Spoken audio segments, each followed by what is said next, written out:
السلام علیکم ورحمۃ اللہ وبرکاتہ۔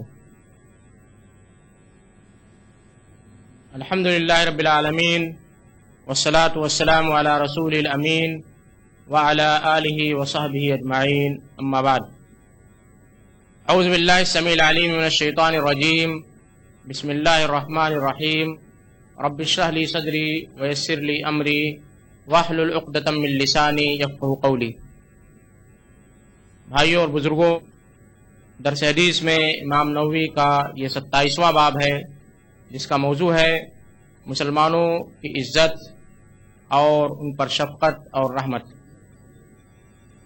اس سلسلے میں امام نووی نے 4 آیتوں کا ذکر کیا ہے، جن میں چند آیتیں اسلامی شعائر سے متعلق ہیں، یعنی جس طرح ایک مسلمان کی عزت، اس کی آبرو، اس کی جان اور اس کا مال قابل تقدس ہے، اس کی حفاظت کی ذمہ داری ہر مسلمان کا فرض ہے، اسی طرح اسلام کے بعض شعائر ہیں، اسلام کی بعض علامتیں ہیں، ان کی بھی حفاظت، ان کا تقدس اور ان کی ذمہ داری ہر مسلمان کا فرض ہے۔ پہلی آیت جو سورہ حج سورہ نمبر 22 اور آیت نمبر 30 کی ہے، اس میں اللہ تبارک و تعالیٰ فرماتا ہے وَمَن يُعَظِّمْ حُرُمَاتِ اللَّهِ فَهُوَ خَيْرٌ لَهُ عِندَ رَبِّهِ، وہ شخص جو اللہ تبارک و تعالیٰ کی قابل حرمت چیزوں کی تعظیم کرتا ہے تو وہ اس کے لیے اس کے پروردگار کے پاس بہتر ہے۔ دوسری آیت جو سورہ حج ہی کی ہے، سورہ نمبر 22 اور آیت نمبر 32، اس میں اللہ تبارک و تعالیٰ فرماتا ہے وَمَن يُعَظِّمْ شَعَائِرَ اللَّهِ فَإِنَّهَا مِن تَقْوَى الْقُلُوبِ، جو شخص اللہ تبارک و تعالیٰ کے شاعر کی تعظیم بجا لاتا ہے، تعظیم کرتا ہے، اسے عظیم سمجھتا ہے، تو یہ اس کے دل کے تقوی کی علامت ہے۔ ان 2 آیتوں میں جو حرمات اور شاعر کا ذکر ہے، ان شاعر سے مراد اسلام کے وہ بنیادی احکام، اسلام کی وہ بنیادی علامتیں ہیں جن کا جاننا ہر مسلمان کے لیے ضروری ہے۔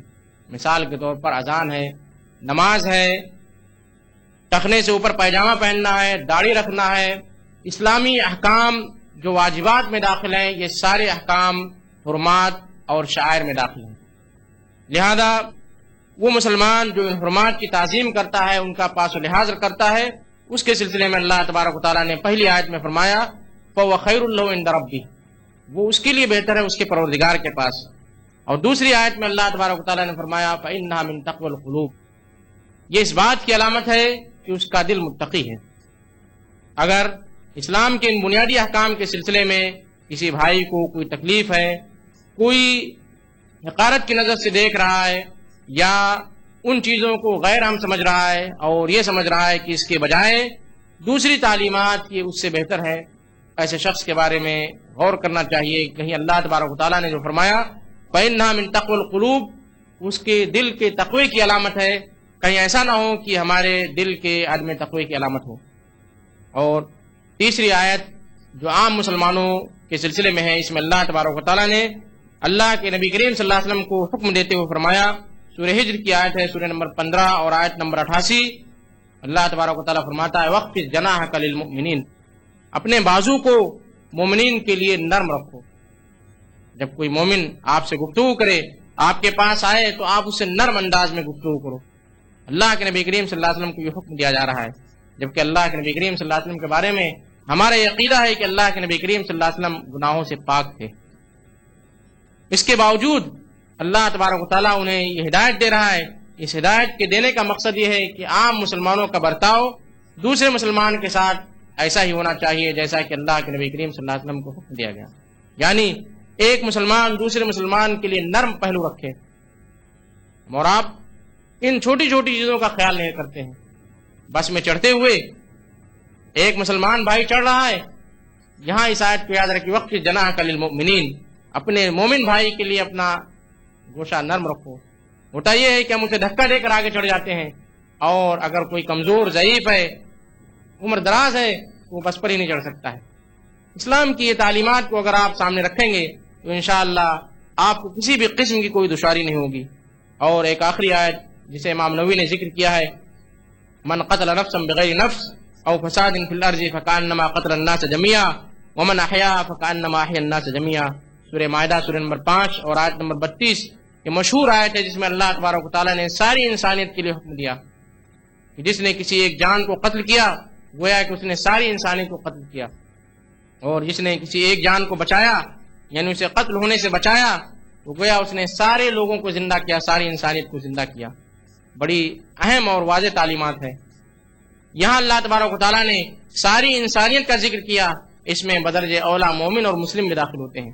یعنی جب ایک انسان کی ذات، ایک انسان کی جان، اس کی عزت، اس کی آبرو اتنی زیادہ اہم ہے کہ اللہ تبارک و تعالیٰ نے قرآن مجید میں اس کا حکم دیا، تو ایک مومن جو آپ کا دینی بھائی ہے، عقیدے کا بھائی ہے، اس کی عزت، اس کی عظمت اور اس کی جان کتنی اہم ہوگی۔ یہ چند آیتیں تھیں جیسے امام نووی نے ذکر کیا۔ اس کے بعد امام نووی نے احادیث کا ذکر کیا ہے، جس میں پہلی حدیث ابو موسیٰ اشعری رضی اللہ تعالیٰ عنہ سے روایت ہے۔ وہ کہتے ہیں کہ اللہ کے نبی کریم صلی اللہ علیہ وسلم نے فرمایا، المؤمن للمؤمن کالبنیان یشد بعضه بعضا وشبک بین اصابعہ۔ اللہ کے نبی کریم صلی اللہ علیہ وسلم نے فرمایا کہ ایک مومن دوسرے مومن کے لیے ایک عمارت کے مانند ہے۔ جس طرح ایک عمارت جب تیار ہوتی ہے، ایک اینٹ دوسری اینٹ کو مضبوطی دیتی ہے، ایک اینٹ دوسری اینٹ کو مضبوط کرتی ہے، اور اس طرح ایک بنیاد تیار ہوتی ہے، ایک عمارت تیار ہوتی ہے، اسی طرح ایک مومن دوسرے مومن کے لیے ہے۔ ایک مومن دوسرے مومن کے لیے اسی طرح ہے جیسے عمارت کے لیے اینٹ۔ اور پھر اللہ کے نبی کریم صلی اللہ علیہ وسلم نے فرمایا کہ جس طرح ایک اینٹ دوسری اینٹ کو مضبوطی پہنچاتی ہے، اسی طرح ایک مومن دوسرے مومن کو مضبوطی پہنچائے، اسے طاقتور بنائے، اس کی ہمت افزائی کرے۔ اور پھر اللہ کے نبی کریم صلی اللہ علیہ وسلم نے اپنی انگلیوں کو کی تشبیہ کی اور اس طرح ملایا کہ جس طرح انگلیوں کو ایک دوسرے سے ملانے سے تقویت پہنچتی ہے، اس طرح ایک مومن دوسرے مومن کے لیے تقویت کا باعث ہو، اس کی مضبوطی کا باعث ہو، اس کا سہارا ہو۔ اس حدیث میں اللہ کے نبی کریم صلی اللہ علیہ وسلم نے بڑی اہم تعلیم دی ہے، وہ یہ ہے کہ مومنوں کے درمیان اجتماعیت ہونی چاہیے۔ مومنوں کے درمیان اجتماعیت ہونی چاہیے۔ ایک مسلمان دوسرے مسلمان کے بھائی کی طرح ہے۔ جیسے ایک اینٹ دوسری اینٹ کے بغیر نہیں رہ سکتی ہے اور کوئی بھی بنیاد بغیر اینٹ کے نہیں بن سکتی ہے، اسی طرح مومنوں کو بھی ہونا چاہیے۔ اور دوسری حدیث جو ابو ہریرہ رضی اللہ تعالیٰ عنہ سے مروی ہے، اس میں اللہ کے نبی کریم صلی اللہ علیہ وسلم نے خانگی زندگی، عائلی زندگی میں شفقت اور رحمت کا ذکر کیا ہے۔ مشہور حدیث ہے کہ اللہ کے نبی کریم صلی اللہ علیہ وسلم نے اپنے نواسے حسن ابن علی کو بوسہ لیا اور آپ کے پاس اقرا ابن حابس رضی اللہ تعالیٰ عنہ بیٹھے ہوئے تھے۔ اقرا نے فرمایا کہ اللہ کے رسول، میرے پاس 10 بچے ہیں لیکن میں نے کبھی کسی کا بوسہ نہیں لیا۔ اللہ کے نبی کریم صلی اللہ علیہ وسلم نے اقرا ابن حابس کی طرف دیکھا اور فرمایا، من لا یرحم لا یرحم، جو شخص رحم نہیں کرتا ہے اس پر رحم نہیں کیا جائے گا۔ اس حدیث کا جائزہ لیجئے کہ اللہ کے نبی کریم صلی اللہ علیہ وسلم نے رحمت و شفقت کا ذکر اپنی خانگی زندگی سے شروع کیا۔ یعنی ایک مومن اپنی زندگی میں، اپنی خانگی زندگی میں، عائلی زندگی میں، داخلی زندگی میں جب وہ شفیق ہوگا، رحیم ہوگا، اپنے خاندان کے ساتھ رحم کرے گا اور یہ رحمت پنپے گی اور بڑھے گی، پھر معاشرے میں یہ رحمت عام ہوگی، شفقت عام ہوگی۔ معاشرہ ایک دوسرے کے ساتھ شفقت کا برتاؤ کرے گا، رحمت کا برتاؤ کرے گا، پھر پوری سوسائٹی، پوری قوم، پورا ملک اور پوری دنیا شفقت اور رحمت کے سائے تلے رہے گی۔ اس طرح ہمیں چھوٹی چھوٹی چیزوں کا بھی خیال کرنا چاہیے، اس لیے کہ یہ چھوٹی چیزیں آگے چل کر بڑھتی ہیں اور معاشرے میں یہی چھوٹی چھوٹی چیزیں اکٹھا ہو کر ایک صالح اور اچھا معاشرہ تیار کرتی ہیں۔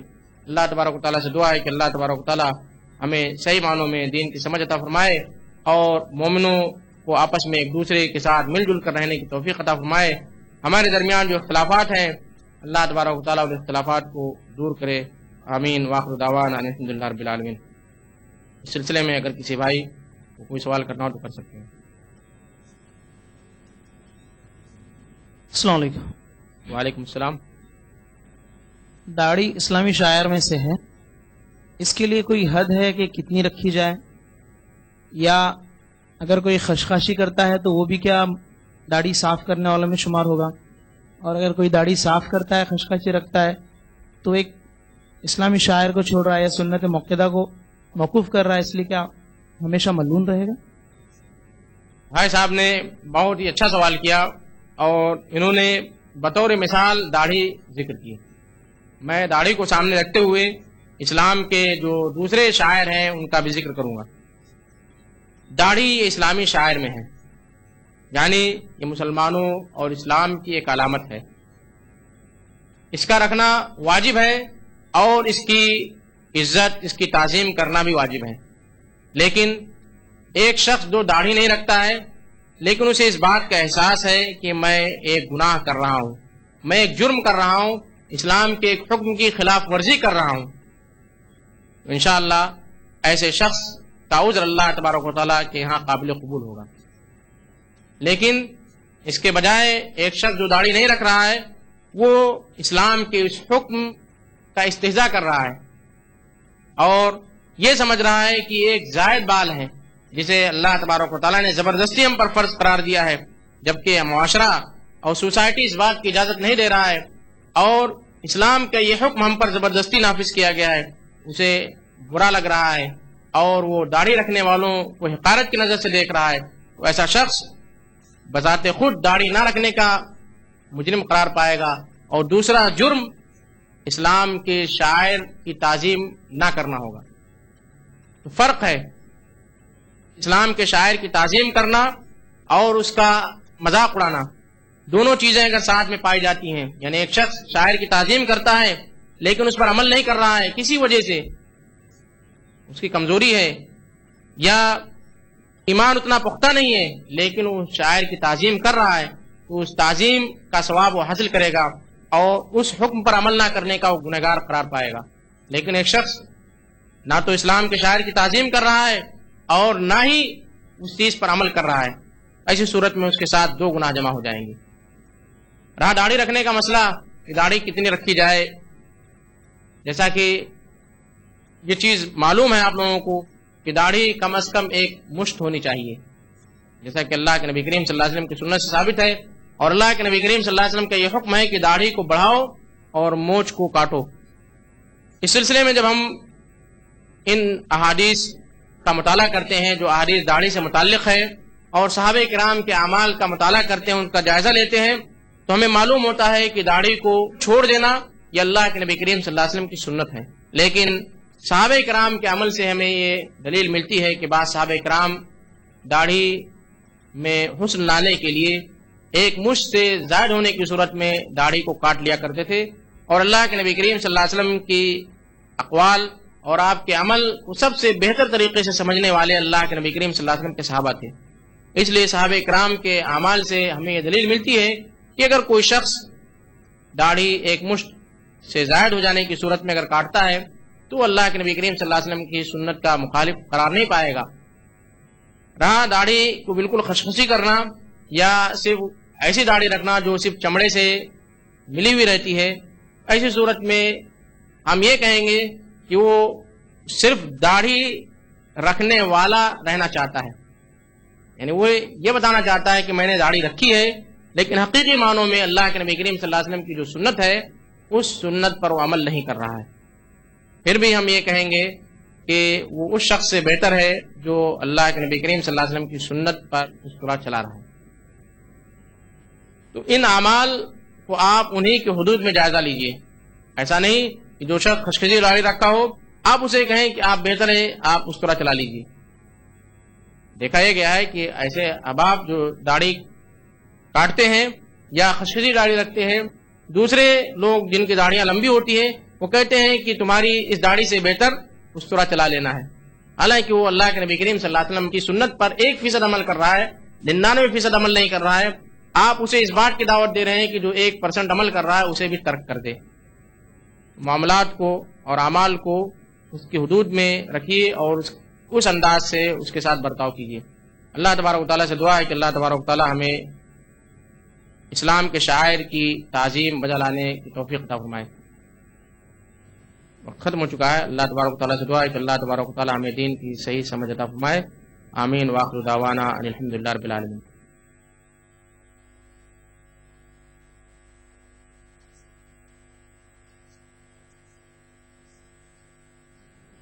السلام علیکم ورحمۃ اللہ وبرکاتہ۔ الحمد للہ رب العالمین والصلاة والسلام علی رسول الامین وعلی آلہ وصحبہ اجمعین۔ اعوذ باللہ من الشیطان الرجیم، بسم اللہ الرحمن الرحیم۔ رب اشرح لی صدری ویسر لی امری واحلل عقدۃ من لسانی یفقہوا قولی۔ بھائی اور بزرگوں، درس حدیث میں ریاض الصالحین کا یہ 28واں باب ہے، جس کا موضوع ہے مسلمانوں کے عیوب کو چھپانا اور بغیر ضرورت کے اسے بیان نہ کرنا۔ یہ بڑا ہی اہم مسئلہ ہے جسے امام نووی نے ذکر کیا ہے۔ اس سلسلے میں امام نووی نے ایک آیت سورہ نور کی سورہ نمبر 24 اور آیت نمبر 19 کا ذکر کیا ہے۔ اللہ تبارک و تعالیٰ فرماتا ہے ان الذين يحبون ان تشيع الفاحشة في الذين آمنوا لهم عذاب علیم في الدنيا والآخرة۔ یقیناً وہ لوگ جو یہ چاہتے ہیں کہ مومنوں میں بے حیائی پھیلے، ایسے لوگوں کے لیے دنیا اور آخرت دونوں جگہوں میں دردناک عذاب ہے۔ اس آیت میں اللہ تبارک و تعالیٰ نے اس بات کا ذکر کیا کہ وہ لوگ جو مومنوں میں بے حیائی اور برائی کے پھیلنے کی تمنا رکھتے ہیں، ان کی خواہش ہے کہ مومنوں میں برائی پھیلے، بے حیائی پھیلے، ایسے لوگوں کے لیے اس دنیا میں بھی اور مرنے کے بعد آخرت میں بھی دردناک عذاب ہے۔ بے حیائی پھیلنے کی دو صورتیں ہو سکتی ہیں۔ پہلی صورت یہ ہے کہ مسلمانوں کے درمیان بے حیائی کو رائج کیا جائے، بے حیائی کے مواقع فراہم کیے جائیں، لوگوں کو برائی اور بے حیائی کا موقع عطا کیا جائے۔ دوسری صورت یہ ہے کہ اگر مومنوں کے درمیان بے حیائی یا برائی پائی جاتی ہو تو اس کی اصلاح کے بجائے اس کا چرچا کیا جائے، عام محفلوں میں اس کا ذکر کیا جائے، اور صورتحال یہ ہو جائے کہ مومنین آپس میں بے حیائی اور برائی کے کرنے پر ایک دوسرے سے فخر جتا رہے ہوں۔ ایسی صورتحال جب پیدا ہوگی، ایسے لوگوں کے لیے اللہ تبارک و تعالیٰ نے فرمایا لہم عذاب علیم فی الدنیا والآخرہ، ان کے لیے دنیا میں بھی دردناک عذاب ہے اور آخرت میں بھی اللہ تبارک و تعالیٰ نے ان کے لیے دردناک عذاب پیدا کر رکھا ہے۔ اس سلسلے میں آئیے ان حدیث کا ذکر کریں جسے امام نووی نے ذکر کیا ہے۔ پہلی حدیث حضرت ابو ہریرہ رضی اللہ تعالیٰ عنہ سے مروی ہے۔ وہ کہتے ہیں کہ اللہ کے نبی کریم صلی اللہ علیہ وسلم نے فرمایا لا یستر عبد عبدا فی الدنیا الا سترہ اللہ یوم القیامہ۔ اس حدیث کو امام مسلم نے روایت کیا ہے، جس کا مفہوم یہ ہے کہ کوئی بھی بندہ کسی بندے کی دنیا میں اگر ستر پوشی کرتا ہے تو اللہ تبارک و تعالیٰ قیامت کے دن اس کے عیوب کو چھپائے گا۔ یعنی اگر کسی بھائی کے اندر کوئی برائی پائی جاتی ہو تو آپ اس کا چرچا برسرے محفل لوگوں کے سامنے سوسائٹی میں نہ کریں۔ اس کا صحیح علاج یہ ہے، صحیح طریقہ یہ ہے کہ آپ اسے نصیحت کریں، اسے برائی سے باز رہنے کی تلقین کریں۔ ایسا نہ ہو کہ آپ اسے معاشرے میں بدنام کریں، سوسائٹی میں بدنام کریں اور کہیں کہ فلاں شخص میں فلاں برائی پائی جاتی ہے، فلاں شخص چغل خور ہے، فلاں امانت دار نہیں ہے، فلاں شخص چوری کرتا ہے۔ اس کی اصلاح کے بجائے معاشرے میں اسے بدنام کیا جائے۔ اور آپ کو معلوم ہے کہ ایسا شخص جو کسی برائی میں ملوث ہے، اگر معاشرے میں اسے بدنام کر دیا جاتا ہے تو پھر دوبارہ اسے اس برائی سے توبہ کرنے کی توفیق نصیب نہیں ہوتی۔ وہ یہ کہتا پھرتا ہے کہ اب تو میں بدنام ہو گیا ہوں، لہذا اور زیادہ بدنامی سے ڈرنے کی کوئی ضرورت نہیں ہے۔ اسی لیے یہ حکمت ہے، اللہ کے نبی کریم صلی اللہ علیہ وسلم نے فرمایا کہ جس شخص نے بھی اس دنیا میں کسی بندے کی ستر پوشی کی تو اللہ تبارک و تعالیٰ قیامت کے دن اس کی ستر پوشی فرمائے گا۔ کیسے ستر پوشی فرمائے گا؟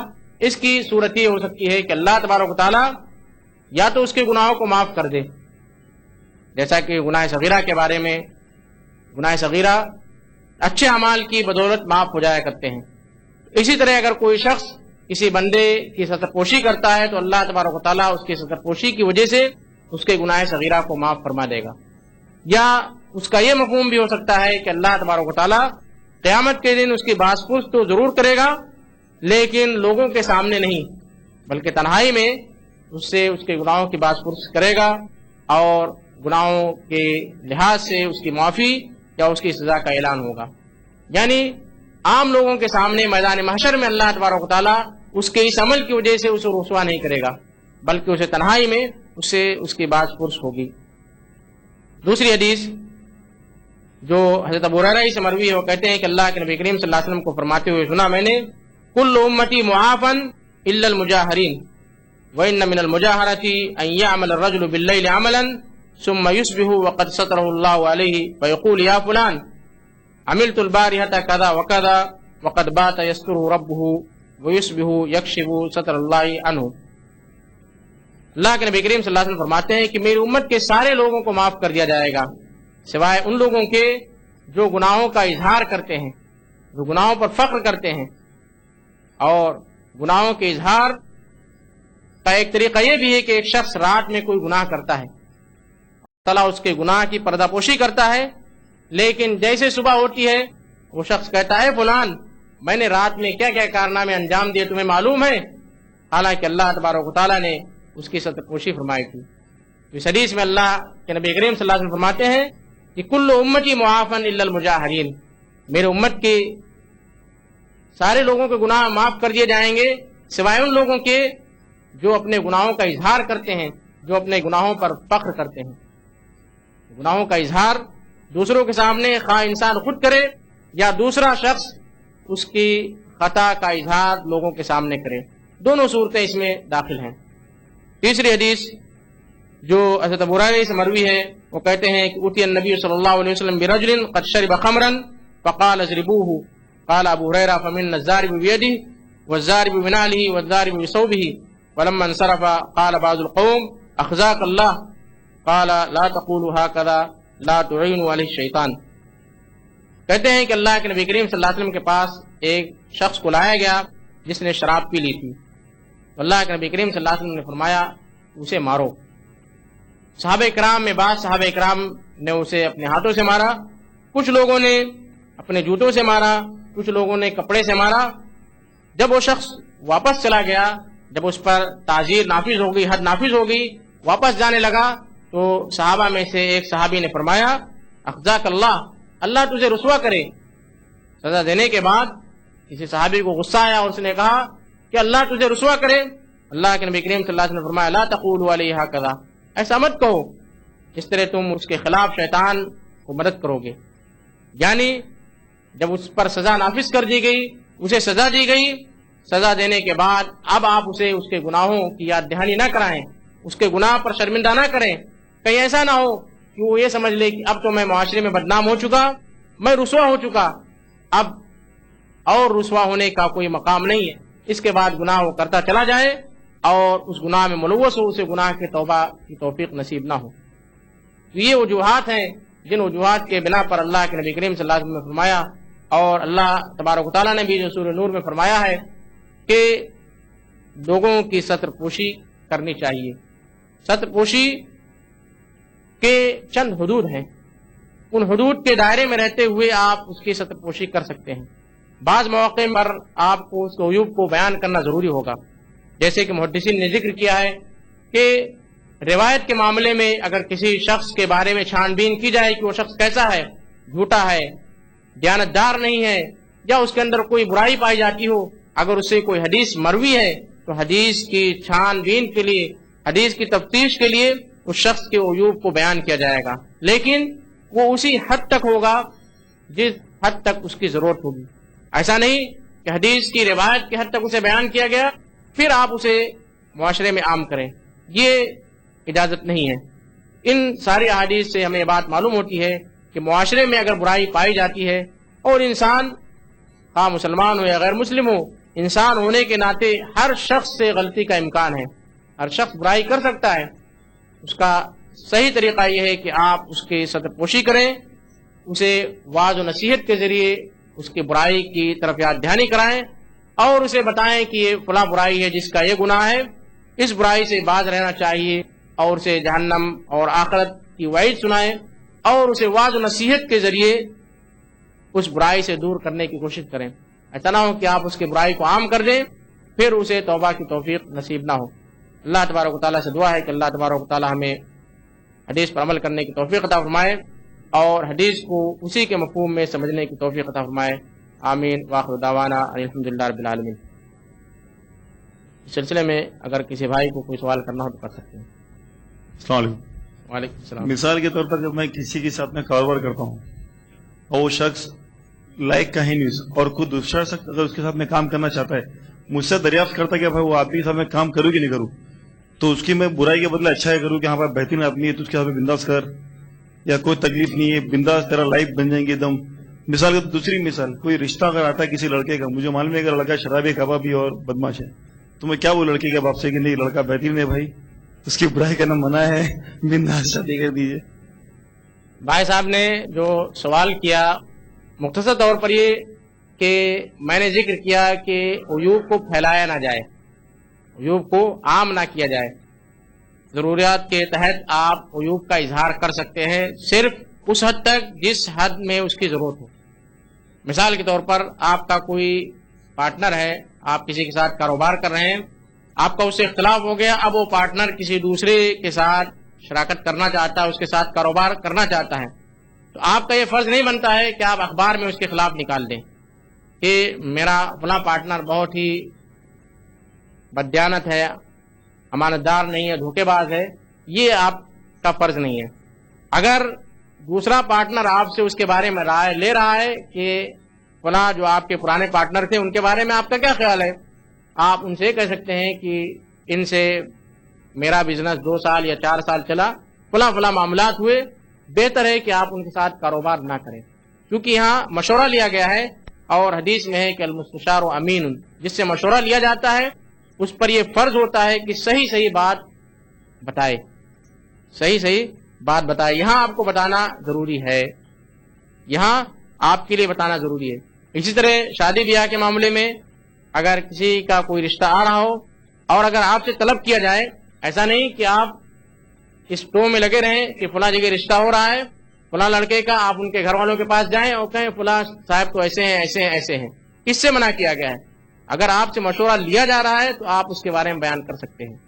یہ نہیں کہ آپ اپنا بزنس یہ رکھیں، یہ اپنا کام رکھیں کہ اگر کہیں رشتہ ہو رہا ہو اس لڑکے کے بارے میں آپ تفصیلی معلومات حاصل کریں، ٹو میں پڑھیں کہ لڑکا کیسا ہے، کیا کام کر رہا ہے، اس کے حالات کیا ہیں، اور پھر اس کی سلبیات کیا ہے، نیگیٹو پوائنٹ کیا ہیں، ان ساری چیزوں کو اکٹھا کریں اور پھر وہاں جا کر اس کی عیوب کا اظہار کریں. یہ چیز ناجائز ہے.